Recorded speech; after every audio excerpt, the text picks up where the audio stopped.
Sejam bem-vindos, eu sou o Eduane, este é o meu canal de partilha de experiência e mentalidade e hoje vamos falar sobre como criar mais tempo sendo jovem. Não só de lazer, mas também para fazer coisas importantes como estudar, trabalhar e focar no teu negócio. E a primeira e talvez a melhor dica que eu possa vos dar no dia de hoje seria abandonar vícios negativos, porque uma das principais características do vício é o exagero de tempo. Por exemplo, eu já fui viciado em videojogos, Call of Duty, Free Fire, Standoff, Fortnite, etc. E uma partida online durava em média de 6 a 8 minutos, o que parece pouco, afinal de contas o dia tem 24 horas. Mas para uma pessoa como eu, que jogava no mínimo 10 partidas por dia, esses 8 minutos tornavam-se em 1 hora e meia, que é um tempo que dá para fazer imensa coisa. E talvez no meu caso tenham sido jogos, mas no teu sejam as redes sociais, como por exemplo o TikTok, ficas horas e horas no aplicativo e no fim às vezes nem extrais nada de útil, mas outro dia com mais calma eu irei falar sobre vícios e ou como eu lido com as redes sociais. A segunda dica, que por acaso também será muito útil para entender e aplicar a terceira, é definir prioridades. Não em termos de ordem, mas preferivelmente em termos de realização. E o que é que eu quero dizer com isso? Quando temos vontade de ser produtivos, o normal é queremos fazer tudo num dia só. Havia dias em que eu queria treinar, jogar basquete, ler mangá, assistir um ou mais vídeos dos meus youtubers favoritos, mesmo saber que eu tinha um tempo livre muito limitado e ainda tinha de realizar outras tarefas, como por exemplo estudar para uma avaliação importante para o dia seguinte, ou pegar num monte de louça para lavar que estava na cozinha à minha espera. Então nesses dias eu decidi sacrificar uma ou mais das coisas que eu queria fazer para lidar com as minhas responsabilidades escolares e domésticas de forma eficiente. E esse ato de sacrificar lazer seria por ter estabelecido uma prioridade em termos de realização. Ou seja, hoje eu vou fazer isso e isso, também quero fazer isso, mas vou até deixar para outro dia, porque isso é mais importante. E para aqueles de vocês que estão se perguntar, nesse caso, como é que seria definir prioridade em termos de ordem? Seria, no caso, hoje eu vou fazer tudo isso, vou fazer tudo, mas eu vou começar pelo mais importante, o que nem sempre é o mais eficiente. Ter uma rotina é o terceiro ponto e é o que eu uso todo santo dia, usando o método de checklist. Mas antes de falar dos benefícios de ter uma rotina, eu tento desconstruir uma crença em que muitos de vocês acreditam.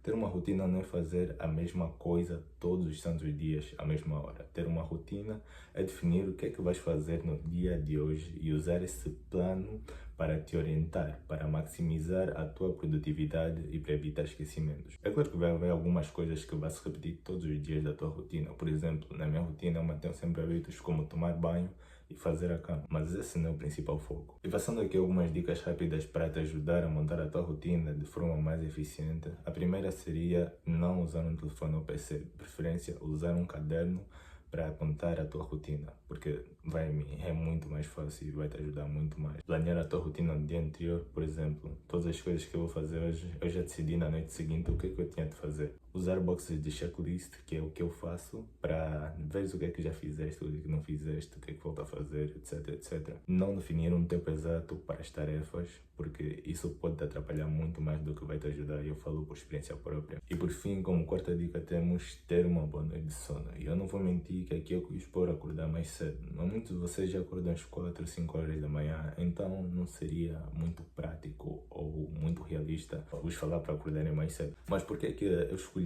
ter uma boa noite de sono e acordar mais cedo para te dar mais tempo? Primeiro é que se acordares mais cedo, vais ter 1 ou 2 horas a mais para aproveitar no teu dia. A segunda coisa é que, apesar de ser muito negligenciado, dormir é muito importante. Isso parece óbvio, mas eu tive de trazer aqui porque a nossa geração é uma geração de pessoas que dormem muito tarde, quer seja a jogar, a comer, a estar nas redes sociais a falar com alguém, etc.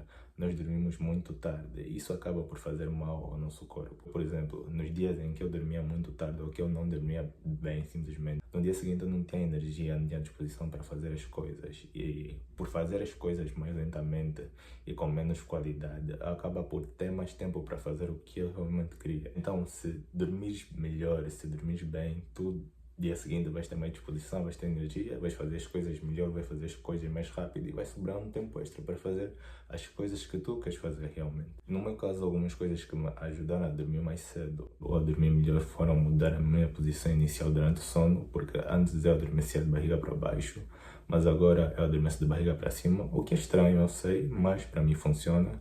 Outra coisa também seria escrever a minha rotina antes de dormir, porque eu fico menos tempo dentro do telefone antes de dormir, já que fico esses 10, 15 minutos a escrever o que eu tenho de fazer no dia seguinte. Então isso também ajuda consideravelmente, apesar de ser assim uma big difference. E tentar dormir consideravelmente mais cedo, porque adormecer mais cedo, durmo mais tempo, então... também este foi o vídeo, espero que tenham gostado. Aqueles que são microempreendedores e querem expandir o alcance do seu produto, dizer que o canal está aberto para parcerias. Muito obrigado por assistirem até aqui, cuidem-se e até a próxima.